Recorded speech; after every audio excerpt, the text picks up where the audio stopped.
वज़ीर आज़म शहबाज शरीफ की, जिनका कहना है कि रियासती रिट चैलेंज करने वाले दहशतगर्दों के लिए जीरो टॉलरेंस पॉलिसी अपनाएगी। अमन और अमान के क़याम पर कोई समझौता काबिल कबूल नहीं। जी हां, वज़ीर आज़म शहबाज शरीफ ने अपने एक ट्वीट में कहा कि रियासत अपनी रिट को चैलेंज करने वाले दहशतगर्दों के लिए जीरो टॉलरेंस पॉलिसी अपनाएगी। वज़ीर आज़म का कहना है कि मुल्क में अमन और अमान के क़याम पर कोई समझौता काबिल कबूल नहीं। इक़्तिसादी रोड मैप मईशत की बहाली के साथ आवाम को रिलीफ फराहम करेगा।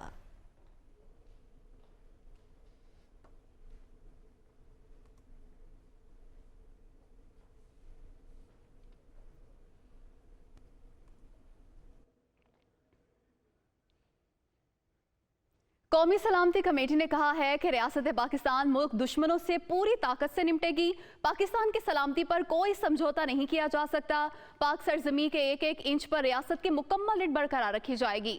शुरा ने वाजे किया कि किसी मुल्क को दहशत गर्दों को पनागाहें और सहूलियात फराहम करने की इजाज़त नहीं दी जाएगी।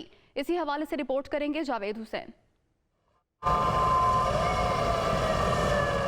वज़ीर आज़म शहबाज शरीफ की ज़ेर सदारत कौमी सलामती कमेटी का इजलास। Chairman joint chiefs of staff committee, तीनों सर्विसेज चीफ, इंटेलिजेंस सरबराहान और अहम वफाकी वज़रा की शिरकत। रियासत पाकिस्तान मुल्क दुश्मनों से पूरी ताकत से निपटेगी। कौमी सलामती कमेटी का अज़्म। इजलास के एलामिये के मुताबिक कौमी सलामती कमेटी ने मुल्क से दहशतगर्दी के मुकम्मल खात्मे का अज़्म करते हुए कहा कि पाकिस्तान की सलामती पर कोई समझौता नहीं किया जा सकता। पाक सरजमीन के एक एक इंच पर रियासत की मुकम्मल रिट बरकरार रखी जाएगी। कौमी सलामती ने वाज़ेह किया कि किसी मुल्क को दहशतगर्दों की पनाहगाहें और सहूलियात फराहम करने की इजाज़त नहीं दी जाएगी। पाकिस्तान अपने अवाम के तहफ़्फ़ुज़ के लिए तमाम हकूक़ महफूज रखता है। इजलास में फैसला किया गया कि सूबाई एपेक्स कमेटियों को भरपूर तरीके से बहाल किया जाएगा और कानून नाफिज करने वाले इदारों और CDDs की सलाहियतों में इजाफा किया जाएगा। कौमी सलामती कमेटी ने कहा कि जामे कौमी सलामती माशी सलामती के गिर्द घूमती है और इसके बगैर कौमी वकार पर दबाव आता है। इजलास में वज़ीर ख़जाना ने हुकूमत के मुआशी रोड मैप और आलमी मालियाती इदारों के साथ बातचीत से आगाह किया।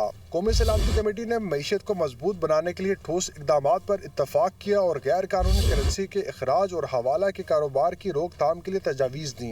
इजलास में इक़्तिसादी बहाली के लिए तमाम स्टेक होल्डर्स को शामिल करने पर भी इत्तफाक किया गया। कमेटी ने सूबाई हुकूमतों के साथ मिलकर मुतासरीन सैलाब की बहाली और तामीर नो के अज़्म का भी अयादा किया। इस मौके पर वज़ीर आज़म शहबाज शरीफ ने कहा कि वफाकी और सूबाई हुकूमतें नेशनल एक्शन प्लान के मुताबिक कार्रवाइयाँ करेंगी और समाजी और इक़्तिसादी तरक्की को तरजीह दी जाएगी।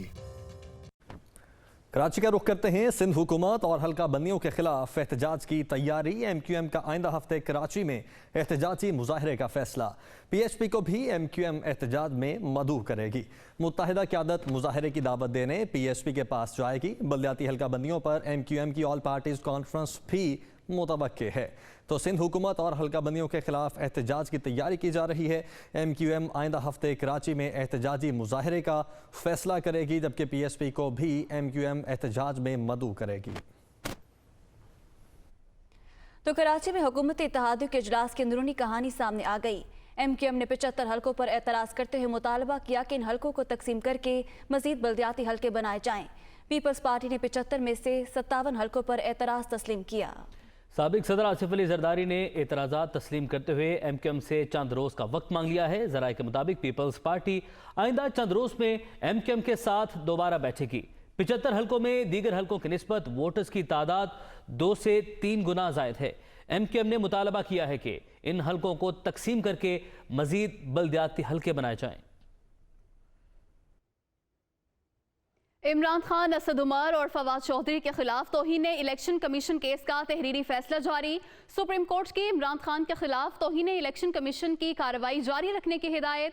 इलेक्शन कमीशन इमरान खान, फवाद चौधरी और असद उमर के खिलाफ कार्रवाई जारी रखे। सुप्रीम कोर्ट का यह फैसला सामने आया है। किसी हाई कोर्ट ने इलेक्शन कमीशन को कार्रवाई से नहीं रोका। सुप्रीम कोर्ट की जानिब से फैसले में यह भी कहा गया है, आपको आगाह कर रहे हैं कि इमरान खान, असद उमर और फवाद चौधरी के खिलाफ तौहीन इलेक्शन कमीशन केस का तहरीरी फैसला जारी कर दिया गया है। सुप्रीम कोर्ट की इमरान खान के खिलाफ तौहीन इलेक्शन कमीशन की कार्रवाई जारी रखने की इजाजत।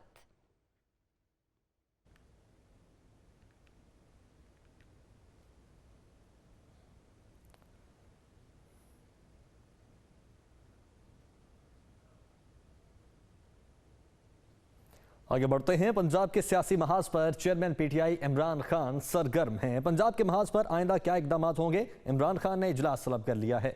इमरान खान ने पीटीआई पंजाब की सीनियर क़यादत का इजलास आज 2:30 बजे जमान पार्क में तलब कर लिया है। तो पंजाब के सियासी महाज पर चेयरमैन पीटीआई इमरान खान सरगर्म हो चुके हैं। पंजाब के महाज पर आइंदा क्या इकदाम किए जाएंगे, इमरान खान ने इजलास तलब कर लिया है। लियाकत अंसारी ने हमें ज्वाइन किया है जमान पार्क से। लियाकत, बताएगा क्या फैसले हो सकते हैं इस हवाले से? चूंकि पंजाब का सियासी महाज खासा मुतहरिक है और पंजाब असम्बली का 9 जनवरी को इजलास भी तलब कर लिया है, तो पंजाब के महाज पर आइंदा क्या इक़दाम उठाने, इसके लिए इमरान खान ने आज बड़ी मुशावरत तलब की है। 2:30 बजे पंजाब की जो सीनियर लीडरशिप है पीटीआई की, उसका इजलास जमान पार्क में तलब किया गया, जिसमें साबिक वज़ीर आला पंजाब और पार्लिमानी leader Sardar Usman Buzdar, speaker Punjab assembly Sultan Khan, senior सूबाई वज़ीर मियां सिकवार, डॉक्टर यासीर राशिद, मियां महमूद रशीद, सैयद अब्बास अली शाह और जो है वो पार्टी के पंजाब से ताल्लुक रखने वाले स्टेक होल्डर्स और रहनुमा शरीक होंगे। इजलास में मुस्लिम यूनियन की जानब से अदम एतमाद की तहरीक वापस लेने के बाद का लाहमल तय किया जाएगा और 9 जनवरी से जब पंजाब असम्बली का इजलास शुरू होने जा रहा है, इसके हवाले से भी मुशावरत होगी। ठीक है, उस इजलास के हवाले से भी बातचीत होगी। लियाकत, बहुत शुक्रिया आपका। वज़ीर आज़म शहबाज शरीफ की ज़ेर सदारत वफाकी काबीना का इजलास। वजारत सेहत की काबीना में 20 अद्वियात की कीमतों की कमी की सिफारिश।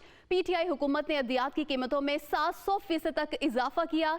ये ब्रीफिंग दी गई। इजलास के दौरान अवाम की फलाह के लिए मेयारी अद्वियात की बिला तातुल फराहमी को यकीनी बनाया जाए। वज़ीर आज़म की जानिब से हिदायत की गई, ज़रूरी अद्वियात की कीमतों में मजीद कमी और आवाम को रिलीफ देने के लिए इकदाम किए जाएं। इसी पर बात करेंगे नुमाइंदा दुनिया न्यूज़ जावेद हुसैन हमारे साथ मौजूद हैं। जी जावेद हुसैन, बताइएगा क्या हम फैसले किए गए हैं इजलास में?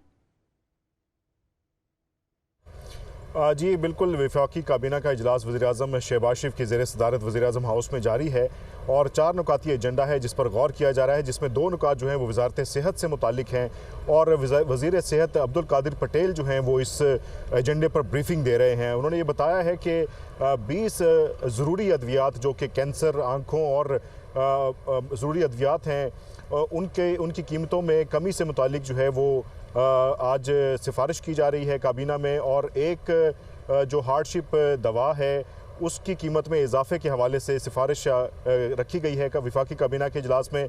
और दूसरी जानिब 54 ऐसी अद्वियात हैं जो नई अद्वियात हैं, उनकी कीमतों का तयन किया गया है वजारत सेहत की जानिब से, जिसकी मंजूरी आज वफाकी काबीना से ली जाएगी। तो ये एजेंडा जो है वज़ीर सेहत जो है इस पर ब्रीफिंग दे रहे हैं, जिस पर वज़ीर आज़म ने कहा कि अद्वियात की आवाम को फराहमी और सहूलत जो है उसको पैदा किया जाए आवाम के लिए। ये हिदायत वज़ीर आज़म की जानिब से सामने आई हैं। और दूसरी जानिब जो एजेंडा है उसमें जो रेगुलेटरी कवायद हैं सरमायाकारी बोर्ड के, उसकी मंजूरी ली जाएगी, उस पर ब्रीफिंग दी जा रही है।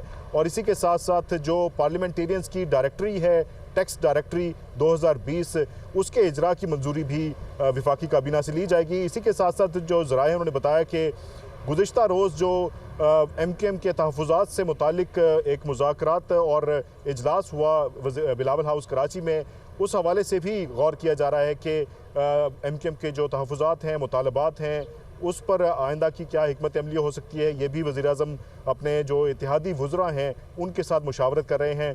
तो ओवरऑल एक मुल्क की मजमूई सियासी सूरत हाल और मुआशी सूरत हाल का भी जायज़ा लिया जा रहा है। ठीक है, इनके ओवरऑल जो मुल्क की सूरत हाल है उस पर का भी जायज़ा लिया जाएगा। बहुत शुक्रिया जावेद हुसैन, आप हमारे साथ इस्लामाबाद से मौजूद थे।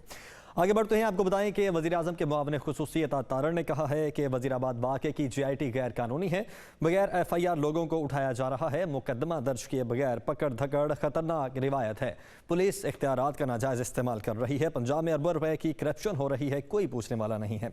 वो लाहौर में मीडिया टॉक कर रहे थे। वज़ीराबाद हमला केस की जो GIT है वो किसी आइन और कानून के ताबे नहीं है और बग़ैर कानून को फॉलो किए, बग़ैर कानून की पासदारी के लोगों को अगवा किया जा रहा है। अगर ये रविश शुरू हो गई कि 2-2 माह बग़ैर गिरफ्तारी के, बग़ैर पर्चे के, बग़ैर किसी कागज़ के आपने लोगों को उठाना शुरू कर दिया, ना कोई रिमांड है, ना कोई अदालत है, तो ये बहुत ही एक ख़तरनाक जो है वो ट्रेंड सेट हो रहा है। आप लोग अरबों में खेलने वाले लोग हैं। लाहौर का मास्टर प्लान आप देखें उठा के, कल ही चेयरमैन नैब को एक दरखास्त दी गई है, अरबों रुपया बटोरा है, उधर पूछने वाला कोई नहीं है। और अब आपको बताएं कि एमक्यूएम बलदियाती हल्का बंदियों के मसले के हल के लिए पुरुम्मीद। पीपल्स पार्टी ने बॉल इलेक्शन कमीशन के कोर्ट में डाल दी। गुज़िश्ता रोज़ एमक्यूएम ने मुतादिद यूनियन काउंसिल्स पर एतराज़ात उठाए थे। जी हाँ, एमक्यूएम बलदियाती हल्का बंदियों के मसले के हल के लिए पुरुम्मीद है, जबकि पीपल्स पार्टी ने बॉल इलेक्शन कमीशन के कोर्ट में डाल दिया है। इसी पर बात करने के लिए हमारे साथ मौजूद है ब्यूरो चीफ कराची तलहा हाशमी। तलहा, तमाम तर जो अब मामला है वो इलेक्शन कमीशन के कंधों पर आ गया है, क्या अपडेट्स हैं आपके पास? देखिए, गुज़िश्ता रोज़ की जो मीटिंग हुई थी इसमें एमक्यूएम ने तकरीबन 73 यूनियन काउंसिल्स पर बात की और फिर जो एमक्यूएम के ज़राए हैं बताते हैं कि 73 से कम होकर वो 60 के करीब हुए और 60 से कम होकर 50 से 55 हो गए। और एमक्यूएम के जो अरकान हैं जिनसे मेरी बात हुई थी, जो कि उस मीटिंग में भी शरीक थे, वो ये बताते हैं कि पीपल्स पार्टी ने, उनका दावा यह है कि पीपल्स पार्टी ने ये एग्री किया कि 50 से 55 यूनियन काउंसिल्स पर नई बनाई जाए, क्योंकि उसमें जो बलदियाती कवानीन है वो ये कहते हैं कि 45,000 से 45,000 से 75,000 अफराद पर मुश्तमिल एक यूसी होनी चाहिए। कानून ये भी कहता है कि तकरीबन 10% इस पर कम या ज़्यादा हो सकती है, लेकिन ऐसी 50 से ज़ायद यूनियन काउंसिल्स पे पीपल्स पार्टी ने इत्तफाक किया जो कि कम थी या ज़्यादा थी, और उस पर जो है उसको चेंज किया जाएगा। ये एमक्यूएम का दावा है और वो पुरुम्मीद भी है कि इस पर हो जाएगा। लेकिन दूसरी जनब जो मामला है वो बिल्कुल मुख्तलिफ है, क्योंकि जो पीपल्स पार्टी के ज़राए से मेरी बात हुई बताते हैं कि ऐसी सिर्फ 3 यूनियन काउंसिल है पीपल्स पार्टी के ज़राए के मुताबिक जो कि 45,000 से कम है, और 4 ऐसी हैं जो कि 75,000 से ज़्यादा हैं, और उस पर उन्होंने कानून का हवाला देते हुए ये कहा कि उस पर बात हुई है। लेकिन अब मामला ये है कि जब बलदियाती कवानीन से मुतालिक एक केस ज़ेर समाअत था तो सुप्रीम कोर्ट ने एमक्यूएम को कहा था कि वो सिंध हुकूमत को ख़त लिखे और इलेक्शन कमीशन को ख़त लिखे। एमक्यूएम ने इस सिलसिले में एक ख़त सिंध हुकूमत को लिखा था और सिंध हुकूमत ने वो ख़त इलेक्शन कमीशन को भेज दिया था। तो जो उस मीटिंग में शरीक अफराद थे पीपल्स पार्टी के अहम रहनुमा, वो ये कहते हैं कि अब वो चाहें भी तो इसमें कुछ चेंज नहीं कर सकते, क्योंकि जो हाई कोर्ट है उसने हुक्म दिया था सिंध हुकूमत को भी और इलेक्शन कमीशन को कि 60 रोज़ में बलदियाती इंतखाबात करवाए जाएँ, जिसके बाद 15 जनवरी की तारीख मुकर्रर की गई। तो ये कहते हैं कि ऑलरेडी जो सिंध हुकूमत है वो एमक्यूएम के तहफ़्फ़ुज़ात पर इलेक्शन कमीशन को ख़त लिख चुकी है, और अब जो कुछ भी करेगा वो इलेक्शन कमीशन करेगा। इस पर मैंने एमक्यूएम के रहनुमाओं से बात की तो उन्होंने ये कहा कि सिंध हुकूमत ने लिखा ज़रूर है, लेकिन वो सिर्फ ये लिखा है कि इलेक्शन कमीशन से उनकी राय मांगी है, और एमक्यूएम ये भी कहती है कि उसने इलेक्शन कमीशन को भी ख़त लिखा। तो जो डेडलॉक है वो डेडलॉक बरकरार है। एमक्यूएम ज़रूर पुरुम्मीद है, पीपल्स पार्टी ने जो बॉल है वो इलेक्शन कमीशन ने कोर्ट में डाल दी है, लेकिन पीपल्स पार्टी के अरकान ये कहते हैं कि अब इलेक्शन कमीशन अगर कोई फैसला कर लेगा तो कर लेगा, वो अब मज़ीद इस पर कोई चीज़ नहीं कर सकते। लेकिन एमक्यूएम पर उम्मीद है कि ये काम हो जाएगा। तो अभी भी डेडलॉक है। जी, तो डेडलॉक जो है वो बरकरार है और एमक्यूएम पर उम्मीद है। बहुत शुक्रिया, तलहा हाशमी हमारे साथ मौजूद थे। बलदियाती इंतखाबात के मुमकिन नताइज से विफाक में इत्तेहादी जमातें भी परेशान हैं। इलेक्शन हुए तो हुकूमत मुखालिफ जमातें जीत जाएंगी, हुक्मरान जमातों का ये ख्याल है। जबकि पीटीआई कराची में जीत गई तो असर विफाकी हुकूमत पर भी पड़ेगा। नून लीगी रहनुमाओं का ये ख्याल है, जबकि हमारा मसला कानूनी नहीं सियासी है। एमक्यूएम रहनुमाओं की जानिब से ये मौक़िफ़ अपनाया गया है। गवर्नर की जानिब से आसिफ जरदारी को ये कहा गया है कि आप हमारे बड़े हैं, रास्ता तलाश करें। मोहम्मद अशद ने हमें ज्वाइन किया है। अशद, बताइएगा क्या मुकालमा हुआ और अब किस जानिब ये मामलात बढ़ रहे हैं? जी देखिए, गुज़िश्ता रोज बिलावल हाउस में हुकूमती इत्तेहाद के इजलास में खौफ के साए रहे। ज़राए के मुताबिक बलदियाती इंतखाबात के मुमकिन नताइज से वफाक में इत्तेहादी जमातें जो है वो परेशानी का शिकार हैं। इजलास में गुफ्तगू हुई कि अगर बलदियाती इलेक्शन हुए तो हुकूमत मुखालिफ जमातें जो है वो जीत सकती हैं। इजलास में नून लीगी रहनुमाओं का कहना था कि पीटीआई कराची में जीत गई तो वफाकी हुकूमत पर भी असर पड़ेगा। इजलास में पीपल्स पार्टी वक्त का कहना था कि हल्का बंदी तब्दील करना मुमकिन नहीं, अदालत में मामला चैलेंज हो जाएगा, जिस पर एमक्यूएम रहनुमाओं ने मौक़िफ़ दिया कि हमारा मसला कानूनी नहीं सियासी है। इजलास में गवर्नर सिंध कामरान टिसोरी ने साबिक सदर आसिफ अली जरदारी से कहा कि आप हमारे बड़े हैं, रास्ता तलाश आप करें। एमक्यूएम रहनुमाओं ने इजलास में मजीद कहा कि इस्लामाबाद में भी तो हल्का बंदी तब्दील की गई, जिस पर सिंध हुकूमत ने जवाब दिया कि इस्लामाबाद में भी अदालत में मामला चला गया है। सिंध हुकूमत ने इजलास में मजीद वजाहत की कि कानूनी पेचीदगियों के बायस हल्का बंदियों के हवाले से मजबूर हैं। एमक्यूएम ने इजलास में मौक़िफ़ रखा कि वो इस वक्त इनको चैलेंज दरपेश है, सिंध हुकूमत उनके साथ ताउन करे। पीपी क़यादत ने इजलास में कहा कि एमक्यूएम से होने वाले मुआहदे पर न सिर्फ अमल किया गया बल्कि अपने हिस्से की कुर्बानी भी दी। इजलास में साबिक सदर आसिफ अली जरदारी का कहना था कि मजबूत एमक्यूएम और इत्तेहाद जो है वो चलाना चाहते हैं। इत्तेहादी जमातों के इजलास में खालिद मक्सी, राना सनाउल्लाह, अयाज सादिक शरीक हुए नून लीग की जानिब से, जबकि जो जराए हैं वो इस हवाले से तस्दीक करते हैं कि हल्का बंदियों के मामले पर अब भी एमक्यूएम और सिंध हुकूमत के दरमियान डेडलॉक है। और जराए का ये भी कहना है कि जिस तरह की कानूनी पेचीदगियां हैं और जो इस वक्त सूरत हाल है, ये डेडलॉक बरकरार ही रह सकता है, ये मामला हल होता नजर नहीं आ रहा। जी ठीक है मोहम्मद अशद, बहुत शुक्रिया आपका। बलदियाती इंतखाबात के मुमकिन नताइज से विफाक में इत्तेहादी जमातें भी परेशान दिखाई दे रही हैं। वज़ीर आला पंजाब चौधरी परवेज़ इलाही से सूबाई वज़ीर सरदार हसनैन बहादुर दरेशक ने मुलाकात की है। सरदार हसनैन बहादुर दरेशक ने जामपुर को ज़िला का दर्जा देने पर वज़ीर आला का शुक्रिया अदा किया। जी हाँ, ऐवान वज़ीर आला में होने वाली मुलाकात में गुफ्तगू के दौरान सरदार हुसनैन बहादुर दरेशक का कहना था कि दाचल और मोहम्मदपुर को ज़िला जामपुर की तहसीलों का दर्जा देकर दरीना मुतालबा पूरा कर दिया गया है। वज़ीर आला का ये इक़दाम जामपुर के सियासतदान और लोग हमेशा याद रखेंगे। सरदार हसनैन बहादुर दरेशक ने वज़ीर आला चौधरी परवेज़ इलाही को जामपुर के दौरे की दावत भी दी।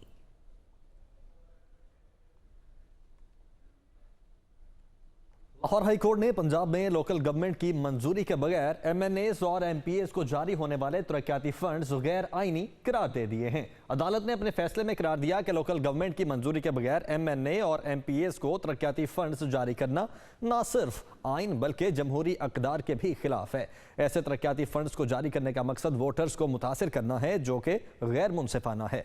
मर्जी के हलकों के लिए फंड्स मुख्तस और उसका इस्तेमाल करना आइन के आर्टिकल 25 की खिलाफ वर्जी है। ऐसे हलकों में जहां हुक्मरान पार्टी जीती हो वहां तरक्याती फंड्स जारी करना पंजाब लोकल गवर्नमेंट एक्ट 2022 के तहत भी गैर आइनी है।